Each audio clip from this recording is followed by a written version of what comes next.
जय संविधान। जय संविधान। अमिताभ जी, दो प्रश्न हैं, मेरे मुख्य प्रश्न हैं। पहला प्रश्न तो ये है कि आज जो देश की फिजा है वो पूरी तरह से बदल चुकी है। 2 महीने पहले तक जहां ये नहीं समझा जा रहा था कि मोदी जी को कोई चैलेंज कर सकता है, क्योंकि जैसे आपने एक्सप्लेन किया था, ऑक्टोपस की तरह भारतीय जनता पार्टी ने और मोदी जी ने देश के हर क्षेत्र में कब्जा कर लिया है, अपने लोग बिठा दिए हैं। आरएसएस ने सारे शिक्षण संस्थाओं में कब्जा कर लिया है और न्यायपालिका में और हर जगह भारतीय जनता पार्टी का कब्जा है। ये 2 महीने पहले तक सोचा जा रहा था, लेकिन 2 महीने में जैसे परिवर्तन हुआ और आज ऐसा लग रहा है कि मोदी जी को और भारतीय जनता पार्टी को बचाने के लिए शायद ही कोई आगे बढ़ रहा है। अमित शाह और मोदी जी पार्लियामेंट के अंदर आने की हिम्मत नहीं कर पा रहे हैं और उनके बड़े बड़े साथी उनका साथ छोड़ रहे हैं। उनके जो विश्वस्त सरकारी अधिकारी थे वो राहुल गांधी को सूचनाएं दे रहे हैं और सारी सूचनाओं के माध्यम से राहुल गांधी उन पर अटैक कर रहे हैं और तरफ तरफ से इस सरकार पे अटैक हो रहा है और ऐसा लग रहा है ये सरकार आज गई या कल गई। इसके बाद जैन अल्फा और जैन जेनजी जिस प्रकार से उत्तेजित हुए और उन्होंने अपनी मांग के लिए आंदोलन करने शुरू किए, जिले जिले शुरू किए, राज्य राज्य शुरू किए और खास तौर पर नॉर्थ इंडिया के अंदर किए। और आप देख रहे हैं राजस्थान हो, मध्य प्रदेश हो, उत्तर प्रदेश हो, बिहार हो, उड़ीसा हो, हर जगह आंदोलन चल रहे हैं। केवल वही क्षेत्र अभी तक बचे हुए हैं जहां पे डबल इंजन की सरकार नहीं है। इसका मतलब यह है कि मौसम बहुत तेजी से परिवर्तित हो गया है। लेकिन मोदी जी ने, मुझे ऐसा लगता है कि मोदी जी ने इससे कुछ सबक सीखा नहीं। जैसे मैं ये सोच रहा था, एक स्ट्रेटेजिक मैनेजमेंट का प्रोफेसर होने के नाते, जब 15 अगस्त को वो संबोधित करेंगे देश को और पूरे विश्व को मैसेज देंगे कि विश्व क्या सुनना चाहता है हमारे देश के प्रधानमंत्री से, तो मैं आशा कर रहा था वो फाहा लगाएंगे, मलहम लगाएंगे बच्चों के घाव में और ये बच्चों को आश्वासन देंगे कि घबराने की कोई बात नहीं, गलतियां हुई हैं और जो गलती किया है जिन्होंने उन्हें मैं दंड दूंगा, लेकिन तुम लोग अपने पढ़ाई पे जुट जाओ और तुम्हारे स्कूल और कॉलेजेस में जो दुर्व्यवस्था है, वहां जो गंदे टॉयलेट पड़े हुए हैं, दीवारें गिर रही हैं, छल रही हैं, 4-4 5-5 स्कूल को जोड़ के एक स्कूल बनाया जा रहा है, बाकी जो बंदे स्कूल हैं उन पे होटल और उस पे प्राइवेटाइजेशन हो रहा है और दुकानें खोली जा रही हैं। मैं इसको रोकूंगा और बच्चों तुम चिंता मत करो, तुम्हारा ये ग्रैंडफादर टाइप का एक आदमी तुम्हारी रक्षा करने के लिए दृढ़ संकल्प है। लेकिन मोदी जी ने बिल्कुल उल्टा किया। उन्होंने एक शब्द का उपयोग किया जो शब्द अब अपना अपना इंटरप्रिटेशन है, क्योंकि अगर वो क्लैरिफाई कर देते कि उससे उनका मतलब क्या था, तो क्योंकि आप बड़े आपको एक्सपीरियंस बहुत है, अलग अलग घाटों का आपने पानी पिया हुआ है और अलग अलग क्षेत्रों में आपने काम किया हुआ है, तो मैं आपसे ये जानना चाहता था, जो मोदी जी ने कहा था, ये कहा था पहले तो वो अर्बन नक्सल कहते थे, फिर उन्होंने भाषण में कहा कि साहब मैंने नक्सलवाद को तो खत्म कर दिया है, लेकिन ये जो दिमागी नक्सल हैं अब मुझे इन्हें खत्म करना है और ये दिमागी नक्सल जो हैं इन्होंने सब उत्पात मचाया हुआ है। तो आप एक मनोवैज्ञानिक के रूप में, एक अधिकारी, एक बहुत ही जानकार व्यक्ति के रूप में, क्योंकि मेरा जो इंटरप्रिटेशन है, मुझे तो लग रहा है कि वो जेनसी और जेन अल्फा की तरफ उनका आरोप था और जेनजी और जेन अल्फा को वो धमका रहे हैं। जो उनके नितिन नवीन अध्यक्ष ने कहा था हमारे लोग तुमसे निपट लेंगे, और मोदी जी ने एक बात और कही कि साहब हम अपनी एक डिफेंस यूनिट बनाएंगे और इन ये जो दिमागी नक्सल है इनका मुकाबला करेंगे। इसका मतलब ये है वो देश के अंदर गृह युद्ध चाहते हैं, आपस की लड़ाई चाहते हैं और बच्चों से पंगा लेना चाहते हैं। मुझे लगता है बच्चों से पंगा लेना उनके या किसी की भी ताकत में नहीं है, लेकिन ये तो मेरा इंटरप्रिटेशन है। I don't know whether I am right और रॉन्ग। अमिताभ जी, आपको क्या लगता है कि जब मोदी जी ने बोला दिमागी नक्सल, तो उनके दिमाग में क्या दृश्य रहा होगा, किसको उन्होंने संबोधित किया और इस प्रकार की चेतावनी दी?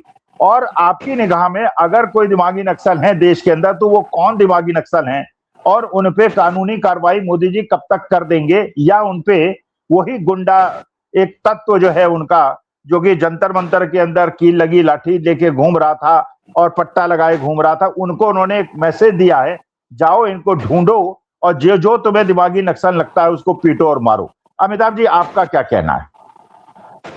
ये सही कहा आपने। देखिए, वही एक कहावत याद आती है, संस्कृत की कहावत है, विनाश काले विपरीत बुद्धि। जब आदमी की बर्बादी का वक्त आता है ना, तो उसकी खोपड़ी जो है वो उलट जाती है ना। जब इंदिरा गांधी ने आपातकाल लगाया था, इमरजेंसी लगाई थी, तो जयप्रकाश नारायण उस समय जसलोक अस्पताल में थे, बेचारे बीमार थे, उनका डायलिसिस चलता था। जेपी को कहा गया कि इंदिरा गांधी ने आपातकाल लगा दिया है, तो जेपी ने बस इतना कहा कि विनाश काले विपरीत बुद्धि, और कुछ नहीं कहा। और फिर उनकी बात सही हुई, वही आपातकाल इंदिरा गांधी के पतन का कारण बना, वो एक अलग कहानी। अब ये बात मोदी के साथ दोहराई जा रही। अभी जो हम लोग जिस संदर्भ में बात कर रहे हैं, कल का मोदी का स्वाधीनता दिवस का भाषण है, जो उन्होंने लाल किले से दिया। अब एक तो देखिए, मोदी जी, मैं क्या कहूं, वो एक मतलब विदूषक के रूप में अब उनकी छवि बनती जा रही है। कल जिस तरह से वो आयरलैंड का झंडा लगाकर आए लाल किला पर, पूरा हिंदुस्तान उन पर हंस रहा है, क्योंकि उन्होंने अपने जो पॉकेट में जो तिरंगा लगाया हुआ था रुमाल की शक्ल में, वो तिरंगा उल्टा था, है ना। उसमें रंगों का क्रम उल्टा था, उसमें पहले हरा आ रहा था, आखिर में केसरिया आ रहा था, है ना। जो एक स्कूल के बच्चे की भी समझ होती है कि पहले केसरिया को आना है, बाद में हरा को आना है। और देश का प्रधानमंत्री, और वो भी यशस्वी प्रधानमंत्री, वो भी नॉन बायोलॉजिकल, वो भी 56 इंच का सीना, वो भी डंका पति, जिसका हर कुछ ही मास्टर स्ट्रोक होता है ना। दाढ़ी खुजलाता है, वो भी मास्टर स्ट्रोक हो जाता है। उस आदमी ने यदि उल्टा झंडा लगा दिया, जो कि जो आयरलैंड के झंडे का क्रम है, तो पूरा हिंदुस्तान उस पर हंस रहा है। कायदे से तो देखा जाए ये गैर कानूनी है। यदि मैं ये बात, लापरवाही की बात छोड़ दूं, ये गैर कानूनी है। कोई आम नागरिक इस तरह झंडा को उलट पुलट दे, तो जो फ्लैग कोड है देश का, उसमें उसको 3 साल तक की सजा का प्रावधान है। अब ये बात अलग है कि मोदी जी हैं तो कोई सजा नहीं होगी, बात आई गई हो जाएगी। लेकिन इस तरह से जो वो उल्टा तिरंगा लगा के घूम रहे हैं, उन्होंने खुद को विदूषक बना दिया और कुछ नहीं बनाया है। अच्छा, कल के भाषण में बहुत, मैं तो देखिए मोदी जी का भाषण देखता ही नहीं हूं, इतना फालतू समय मेरे पास नहीं है। नहीं, मैं लेकिन भी नहीं कुछ देखता, मेरे मैं भी नहीं डॉक्टर, देखता, मैं भी नहीं देखता। जी जी, जी जी, तो कुछ डॉक्टर मित्र हैं मेरे, वो बता रहे थे, जो एक गंभीर बात बता रहे थे, उन्होंने डॉक्टरों की नजर से देखा। उन्होंने कहा कि लगता है कि मोदी जी को अल्जाइमर की बीमारी हो गई। ये अल्जाइमर जो थे, एक जर्मन डॉक्टर का नाम था डॉक्टर अल्जाइमर, उन्होंने इस बीमारी की खोज की थी, इसके लक्षणों का पता किया था, उन्हीं के नाम पर इसको अल्जाइमर की बीमारी कहते हैं। मैं दर्शकों को बता रहा हूं।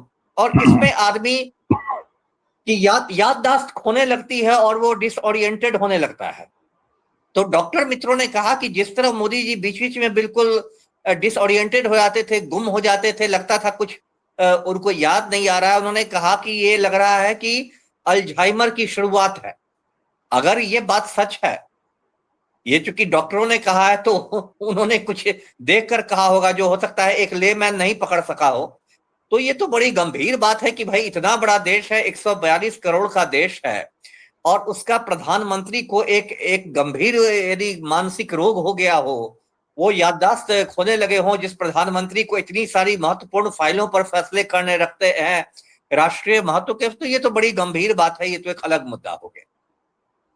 अब हम मोदी जी के इस बात पर आए, जिस शब्द की सबसे ज्यादा चर्चा है कल से, ये दिमागी नक्सल। ये दिमागी नक्सल, मोदी जी ने कहा कि भाई हथियार बंद नक्सलों को तो हमने खत्म कर दिया, लेकिन दिमागी नक्सल अभी भी उत्पात मचा रहे हैं।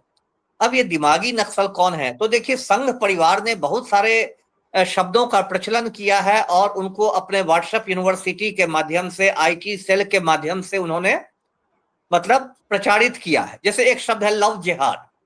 लव जिहाद, यदि कोई हिंदू लड़की मुस्लिम लड़के से मोहब्बत कर दे तो वो लव जिहाद हो जाता है, उसमें जिहाद जुड़ जाता है। अब बताइए, मोहब्बत की बात करना भी जिहाद हो गया। ये संघ परिवार का एक अपना एक शब्दकोश चलता है। तो उसी शब्दकोश के तहत एक शब्द चलता था, अर्बन नक्सल। अर्बन नक्सल का मतलब, अर्बन मतलब दर्शक जानते हैं शहरी होता है, अर्बन नक्सल मतलब मेरे जैसे लोग, आपके जैसे लोग, जो लोग शहरों में रहते हैं, जो लोग पढ़े लिखे हैं, बौद्धिक हैं, प्रबुद्ध हैं, जिनकी बौद्धिकता पर ये प्रश्न चिन्ह नहीं लगा सकते, और जो लोग गरीबों की बात करते हैं, सरकार, आदिवासियों की बात करते हैं, दलितों की बात करते हैं, सरकार से सवाल करते हैं, वो सारे लोग को इन लोगों ने अर्बन नक्सल की श्रेणी में डाल दिया था, अर्बन नक्सल का ठप्पा लगा दिया था। तो ये लोग कर रहे थे कि भाई सारे उसमें सारे वामपंथी लोग आ गए, सारे प्रगतिशील तरक्की पसंद सारे लोग अर्बन नक्सल हो गए। और कल इन्होंने एक नया शब्द निकाला, दिमागी नक्सल।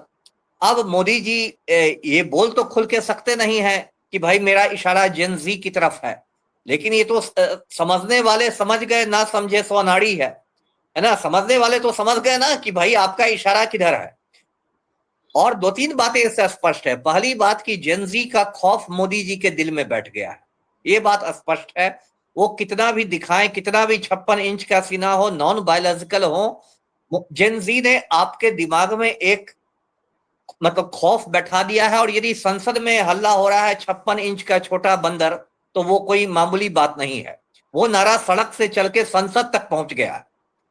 और जिस तरह से अब पूरे देश की फिजा बदल रही है, इससे मोदी जी और पूरे मोदी जी का गिरोह घबराया हुआ से, मोदी जी हैं, अमित शाह हैं, जेपी नड्डा तो शायद इतना घबरा गए कि बेचारे को अस्पताल में भर्ती कराना पड़ा। बताइए, स्वास्थ्य मंत्री जी एम्स में भर्ती हो गए। तो ये एक पूरा खौफ का माहौल है। दूसरी बात है कि ये आपका चाल चरित्र और चेहरा फिर सामने आ गया। ये जो पूरा संघ परिवार है, आरएसएस हो, बीजेपी हो, विश्व हिंदू परिषद हो, बजरंग दल हो, दुर्गा वाहिनी हो, पूरा जो संघ परिवार है, इसको दिमाग वालों से हमेशा दिक्कत रही है। इन्हें दिमाग वालों से इन्हें हमेशा इतराज रहा है, क्योंकि ये चाहते हैं कि हिंदुस्तानी लोग, खासकर हिंदू लोग, बिल्कुल अपने दिमाग को मतलब फिक्स डिपॉजिट कर दें, है ना, अनिश्चित काल के लिए। और पूरे दिमाग में गोबर और गोमूत्र भर लें, नफरत का जहर भर दें, और सिर्फ जो उल्टी सीधी बात पर विश्वास करें कि ताजमहल क्या है, तो ताजमहल तो तेजो महल था, भगवान शंकर का मंदिर था। कुतुब मीनार क्या है, तो वो तो विष्णु स्तंभ था, वो तो ये था। हिंदुस्तान आजाद कब हुआ, तो 2014 में हुआ, जब मोदी जी प्रधानमंत्री बने। मतलब सारी आलतू फालतू बातों को मानकर जिनके जो गोबर भक्त हैं, अंध भक्त हैं, वही वैसा ही एक ये भारतीयों को बनाना चाहते थे। अब जेनजी ने इनके अरमानों पर पानी फेर दिया है। अब जेनजी ने तो अपना दिमाग लगा दिया है। अब तो जेनजी पूछ रहा है कि भाई हमको क्या मिलेगा, ये मंदिर मस्जिद से हमको क्या मिलेगा, भारत विश्व गुरु कैसे बनेगा, आप हमारा एक एग्जाम तक बिना पेपर लीक के नहीं करा सकते हैं। और कहीं ना कहीं प्रधानमंत्री जी जो है, जो आपने कहा एक मनोवैज्ञानिक के हिसाब से, तो मैं तो कोई मनोवैज्ञानिक नहीं हूं, लेकिन एक जो कॉमन सेंस से मुझे लगता है कि कहीं ना कहीं प्रधानमंत्री महोदय हीन भावना के भी शिकार हो गए। एक जो इंफीरियरिटी कॉम्प्लेक्स कहते हैं, हीन भावना के शिकार हो गए हैं, क्योंकि वो जेनजी के सामने खुद को कहीं नहीं देख रहे हैं। जेनजी में इतने पढ़े लिखे लड़के लड़कियां हैं, और अच्छे अच्छे यूनिवर्सिटी से, जेएनयू, डीयू और अलग अलग से आईआईटी, सबसे पढ़े लिखे बच्चे हैं। मोदी जी की अपनी शैक्षणिक योग्यता क्या है ना, ये तो एक डिग्री दिखा नहीं सके। एक डिग्री जो दिखाई इन्होंने या इनके आईटी सेल ने, वो एंटायर पॉलिटिकल साइंस की फर्जी डिग्री थी। और मोदी जी की मतलब जाहिलियत से पूरी दुनिया जानती है कि टेलीप्रॉम्प्टर को पढ़े बिना मोदी जी 4 लाइन नहीं बोल सकते हैं।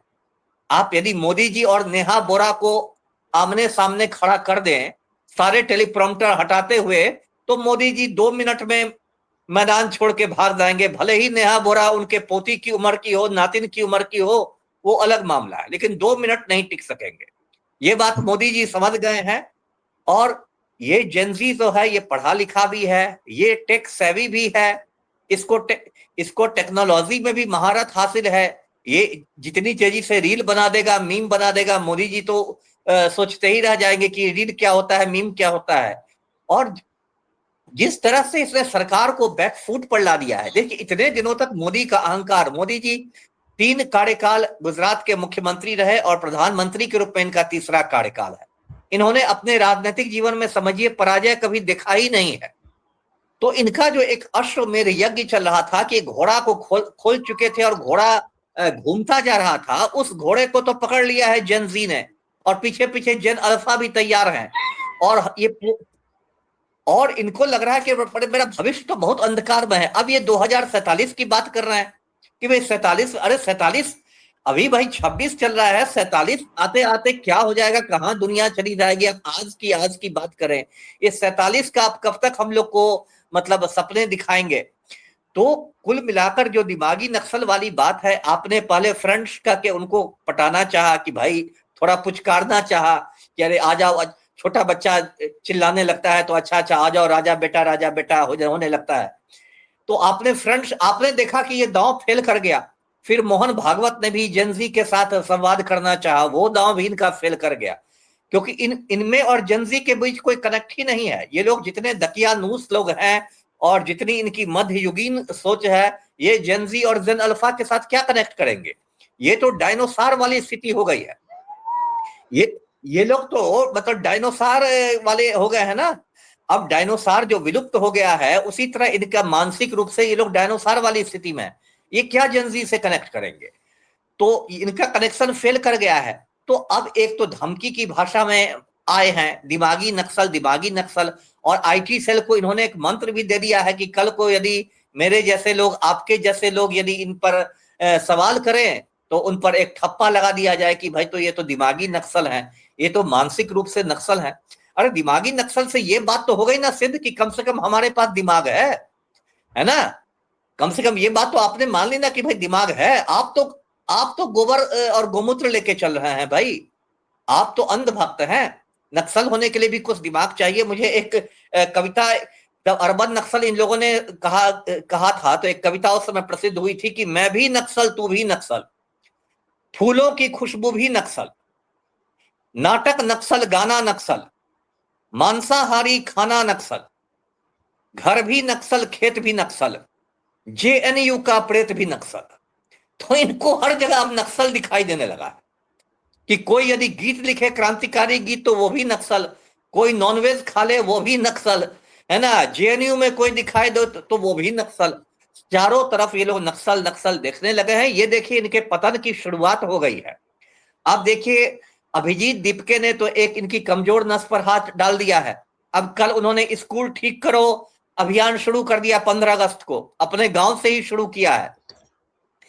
तो इतने दिनों तक जो आप कह रहे थे कि ये भव्य मंदिर बनाएंगे, हनुमान जी की 400 ऊंची की 500 फीट ऊंची, आपने काकरोच जनता पार्टी ने की हालत दिखा दी आपको। तो में शौचालय नहीं है, ब्लैक बोर्ड नहीं है, लड़कियों के लिए कोई सुविधा नहीं है, ये सारी चीजें दिखा दी है। तो आपकी कमजोर नस पर हाथ रख दिया है। और ये इन लोग के लिए बहुत चिंता का विषय है, क्योंकि जैसे जैसे ये शिक्षा की दुरावस्था सामने आएगी वैसे वैसे इनको शर्मिंदा होना पड़ेगा। तो ये सब कुछ देखिए बौखलाहट है, घबराहट है, और कुछ नहीं है। ये उल्टा तिरंगा ही नहीं उल्टा हुआ है, इनकी मतलब खोपड़ी भी उलट गई है। जी अच्छा अमिताभ जी, एक चीज और बताइए, मेरे ख्याल से आप तक खबर पहुंच गई होगी, कल यहाँ पे राजीव चौक के अंदर, मेट्रो स्टेशन के अंदर काफी लोग इकट्ठा हुए और उन्होंने नारा लगाना शुरू किया, मोदी जी मुर्दाबाद का।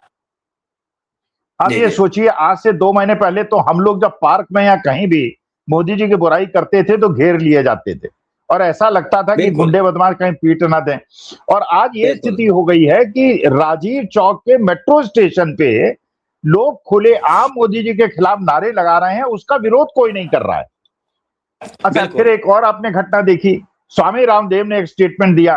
अब ये मेरे को भी नहीं समझ आया कि रामदेव ने स्टेटमेंट दिया, या तो इसके पीछे कोई प्रपंच है, या तो कोई चाल है, या रामदेव घबरा गए हैं। फिर वो सलवार सूट पहन के भागने वाले, आपका फेसबुक में एक मैंने पोस्ट भी देखा था, तो उस पर भी प्रकाश डालिए। ये दोनों घटनाएं जो घटी हैं, राजीव चौक में मोदी जी मुर्दाबाद के नारे और ये रामदेव का इस प्रकार से पलटना, क्या ये पलटना गोदी मीडिया भी चालू करेगा? ये इसके पीछे का रहस्य आप क्या समझते हैं, क्या है? नहीं, राजीव चौक में तो जो घटना हुई वो वीडियो तो वायरल हुआ, मैंने भी देखा है, लाखों लोगों ने देखा है। वो तो देश का मूड बता रहा है, मूड ऑफ द नेशन बता रहा है कि लोगों का टोटल मोह भंग हो गया है। अब आप कितनी भी नौटंकी कर लीजिए, सारा नैरेटिव आपके हाथ से निकल गया है और सारे सवाल जो हैं वो आउट ऑफ सिलेबस आने लगे हैं।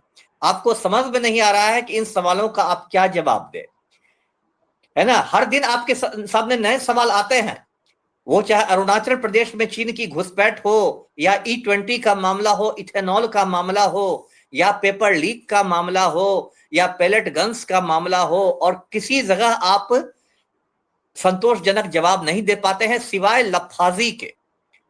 लफाजी के, मतलब बात बनाने को कि ये हो जाएगा वो हो जाएगा। आप जो सपनों के सौदागर बने हुए हैं, देखिए 12 साल में तो आपका तिलस्म टूट गया है। आपने 14 में इतने वादे किए थे, एक भी वादा पूरा नहीं किया, तो आपकी तो विश्वसनीयता ऐसे ही शून्य हो गई है। तो राजीव चौक तो समझिए कि वो तो पूरे हिंदुस्तान में वो दोहराया जाएगा, आप कहीं नहीं रोक सकते हैं, है ना। उसको रोकना भी बेकार है, पुलिस वाले भी नहीं रोक सकते, वो नहीं रोक सकता, वो मूड ऑफ द नेशन है। और एक बार यदि आपके खिलाफ वो मूड हो गया तो उसको कुछ नहीं कर सकता। और बाबा रामदेव पर आपने बात की, उनको तो मैं आयुर्वेदिक नटवर लाल कहता हूं। फिर मैं स्पष्ट करता हूं कि मेरी निजी राय है, सारे कानूनी नोटिस मुझे भेजे जाए। इसमें प्रोफेसर साहब को नहीं फंसाया जाए और पब्लिक इंडिया को नहीं फंसाया जाए। जो भी पतंजलि से कानूनी नोटिस हो सीधे पटना मुझे भेजे जाए। मेरी निजी राय है कि बाबा रामदेव आयुर्वेदिक नटवर लाल है, मतलब बहुत उच्च कोटि के ठग हैं। कोरोना के समय उन्होंने कोरोनिल दवा निकाल दी थी और झूठा दावा किया था कि विश्व स्वास्थ्य संगठन की मान्यता प्राप्त है, ऐसा कुछ नहीं था। बाद में WHO ने इसका खंडन किया। उतने ही बड़े सांप्रदायिक आदमी हैं, आपको रूह अफजा के खिलाफ बोलते हैं, शरबत जिहाद की बात करते हैं, है ना। पतंजलि के उत्पाद उतने ही घटिया होते हैं, शहद से लेके घी तक सब घटिया उत्पाद, है ना। उसके बाद उतने ही बड़े कायर हैं, पुलिस को देख के औरतों का सलवार पहन लेते हैं, है ना। उतने ही बड़े झूठे व्यक्ति हैं। इन्होंने कहा था कि आपकी अदालत में इन्होंने कहा था कि यदि मोदी की सरकार बनेगी तो 35 रुपए लीटर पेट्रोल मिलेगा, है ना। तो मतलब इनका अनंत है इनका ये। और ये लोग लेकिन देखिए क्या अमिताभ होते जी, हैं ये लोग। जी जी जी नहीं बोलिए। अमिताभ जी, एक चीज बताइए, जैसे मैं कल्पना कर रहा था, अगर मान लीजिए उनको salwar suit, ladies salwar suit पहन के भागना भी था, तो ये तो सोचा होगा उनकी इतनी बड़ी बड़ी दाढ़ी है, या तो दाढ़ी कटवा के भागते। भाई अगर दाढ़ी के साथ आप सलवार सूट पहनेंगे तो पकड़े जाएंगे। अब देखिए, हो सकता है उन्होंने अर्धनारीश्वर खुद को समझ लिया हो। सनातन धर्म में एक अर्धनारीश्वर की अवधारणा है ना, जो आधा नर है और आधा पुरुष है। तो उन्होंने सोचा होगा कि लोग मुझे अर्धनारीश्वर का अवतार मान के, ऊपर में दाढ़ी और नीचे में औरतों की सलवार भी चलेगी, तो मतलब कोई बात नहीं है। लेकिन लेकिन देखिए, इस तरह के लोग जो है ना, ये लोग, मैं इनको मौसम वैज्ञानिक मानता हूं। ये लोग मौसम देख देख के अपना ये करते हैं। अब और आपने रामदेव की चर्चा छेड़ी, मैं और 2-3 नाम जोड़ देता हूं। अब मैडम किरण बेदी है, मेरी ही सेवा में थी, आईपीएस में ही थी, 72 बैच की थी। हम लोग बच्चे थे तो उनका बड़ा भौकाल टाइट था कि क्रेन बेदी है तो ये है वो है, क्या है, हंटर वाली है क्या है। अभी उन्होंने, उनका एक बयान मैंने देखा कि बीजेपी से चुनाव लड़ना मेरी सबसे बड़ी भूल थी, है ना। अब देखिए, उनको हो सकता है वो जंतर मंतर 2.0 जब शुरू हो तो उसमें भी वो आकर ओजस्वी भाषण दे दे। क्योंकि देखिए, इन लोग का कोई उसूल नहीं है, कोई इनका सिद्धांत नहीं है। ये लोग मौसम देख देख के बदलते हैं। या आपको जो बड़ी मूछ वाले हैं, क्या नाम है, मेजर जनरल जीडी बख्शी। हाँ, वो भी पलट गए जीडी हैं, वो भी बख्शी, पलट गए हैं। वो भी पलट गए हैं। वो भी बड़ी बड़ी मूछें रखे, एकदम दांत पीसते हुए, मैं हमेशा वीर रस के ही मुद्रा में रहो। अरे एक हमेशा वीर दीपक रस वोरा की साहब भी हैं, अमिताभ जी जी, जी एक दीपक वोरा साहब हैं, उनके जी बारे जी। में आपकी क्या टिप्पणी है, दीपक वोरा साहब के अब बारे क्या, में? हाँ हाँ, भारतीय विदेश सेवा में थे, उन्होंने सूडान में कुछ कुछ गुल भी खिलाए थे, पहले दूरदर्शन पर भी आते थे। मैंने कहा ना, एक पूरी जमात है। आप देखिएगा धीरे धीरे, आप धीरे धीरे देखिएगा, गोदी मीडिया में ये सारे लोग मतलब ये है, पलटी मारने लगेंगे, सबके सब पलटू राम हो जाएंगे। इन लोग का कोई ये नहीं है, कोई इन लोग का उसूल नहीं है। ये लोग सोचते थे कि मोदी जी आ गए तो एकदम 100 साल तक यही रहेंगे, तो ये लोग मोदी जी के चारण भाट बने हुए थे। अब जब देख रहे हैं कि भाई हवा का रुख बदल रहा है, तब ये लोग राहुल जी भी कर रहे हैं और मोदी जी से दूरी भी बना रहे। बीच बीच में देखिए, मुरली मनोहर जोशी के भी बयान आ जाते हैं। मुरली मनोहर जोशी के बयान भी आ जाते हैं कि भाई छात्रों को इस तरह से कुचलना गलत है और ये है। वो भी मार्गदर्शक मंडल में 12 साल से उनके कोई बयान नहीं थे, उनके भी बयान आने लगे हैं। तो ये सब तो मौसम वैज्ञानिक हैं, लेकिन देखिए, इनसे कुछ पता नहीं चलता। इनसे बस यही पता चलता है कि जो इंग्लिश में कहते हैं राइटिंग ऑन द वॉल, उन्होंने दीवार पर इबारत पढ़ ली है, दीवार पर इबारत पढ़ ली है कि भाई ये मोदी की चला चली की बेला है, मोदी जी की अब उल्टी गिनती शुरू हो गई है। वो अब कुछ भी बोल दे और क्या बोल दे, और यूपी में 50,000 रुपया दे के महिलाओं के वोट खरीद लें, ये सब इनका अब दिखा रहा है कि आपकी घबराहट, आपकी बौखलाहट चरम सीमा पर है। बताइए, भारत का प्रधानमंत्री और गृह मंत्री 15 दिन तक संसद में नहीं आए, और अंतिम दिन क्या नौटंकी हुई, शुरू होते ही वंदे मातरम शुरू हो गया। क्या मजाक है भाई। तो ये तो दिखा दिया ना कि आपके दिल में खौफ बैठा हुआ है। आप अब क्या कर रहे हैं, जो चाणक्य बन के घूमते थे, जो नॉन बायोलॉजिकल बन के घूमते थे, सबका तिलस्म टूट गया है। और एक बार जब अच्छा, तिलस्म एक टूट चीज जाता है, अमिताभ जी, और एक चीज जी जी और, अब मैंने सुना है जी बड़ी जी चर्चा है दिल्ली में, जी कांग्रेस जनता पार्टी और जितने छात्र संगठन हैं और जितने यूपी के अंदर, बिहार के अंदर, एमपी के अंदर जेनजी आंदोलन की बात कर रहे हैं, वो कह रहे जी हैं कि मोदी जी के और भारतीय जनता पार्टी के सत्ता के खिलाफ हम तब तक नहीं लड़ पाएंगे जब तक चुनाव आयोग बैठा रहेगा और इस प्रकार से बेईमानी कराता रहेगा। अब ये बच्चों के बीच में बिल्कुल आम बात है। वो ये कह रहे हैं बिल्कुल कि ये शिक्षा में सुधार भी नहीं करेंगे, पेपर लीक भी होता रहेगा, और इसके बाद जब ये यूपी का चुनाव होगा, हेर फेर करके जैसे इन्होंने बंगाल में किया था, फिर जीत जाएंगे। तो वो ये कह रहे हैं कि अब हमें बाण चलाना है, जैसे रावण की नाभि में अमृत था उस पर चलाना है। तो अब हम इधर उधर की बात न करके चुनाव आयोग के खिलाफ और एक निष्पक्ष चुनाव के लिए सुप्रीम कोर्ट पे दबाव डालेंगे कि जो चीफ जस्टिस ऑफ इंडिया, और जिस प्रकार से ये इन लोगों को हटाया जाए, निष्पक्ष चुनाव हो, हर चीज सीसीटीवी पे हो, पूरे हिंदुस्तान को दिखाया जाए, पोलिंग बूथ पे क्या हुआ, काउंटिंग स्टेशन पे क्या हुआ, बिजली न जाए।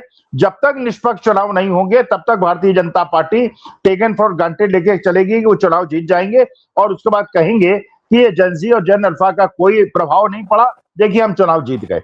ये क्या सूचना पटना तक भी पहुंची है क्या? नहीं, सूचना तो हर जगह पहुंच गई है। और जहां तक मुझे पता है, आज 16 अगस्त को हमारी बातचीत हो रही है, आज से जंतर मंतर पर एक इसको लेके आंदोलन भी शुरू हुआ है। पता नहीं ये कौन लोग कर रहे हैं, सिविल सोसाइटी के तहत। और उन लोग की मांग है कि सीधे हम ईवीएम से बैलेट पेपर की ओर लौटे। उनकी मांग कोई चुनाव ये नहीं कि इसी चुनाव आयोग को सुधारा जाए, उनकी तो मांग और मतलब क्रांतिकारी है कि हम ईवीएम से सीधे मतपत्रों की ओर लौटे, बैलेट पेपर की ओर लौटे। क्योंकि देखिए, ज्ञानेश कुमार और इसके पहले जो थे राजीव कुमार, इन लोगों ने तो खैर सब शर्म हया छोड़ के भाजपा के लिए काम किया है। राजीव कुमार को देखिए, यहां से हटे सीधे एचडीएफसी बैंक में चले गए, उसके चेयरमैन बन गए। ज्ञानेश कुमार कुछ करेंगे, कल आईसीआईसीआई के चेयरमैन रहेंगे। और किस तरह से देखिए, मध्य प्रदेश में राज्यसभा चुनाव में मीनाक्षी नटराजन का आपको मामला याद होगा। मीनाक्षी नटराजन पर कोई केस नहीं है। कोर्ट के एक नोटिस को केस मान के उनका नामांकन रद्द कर दिया गया कि आपने इसका जिक्र अपने एफिडेविट में नहीं किया।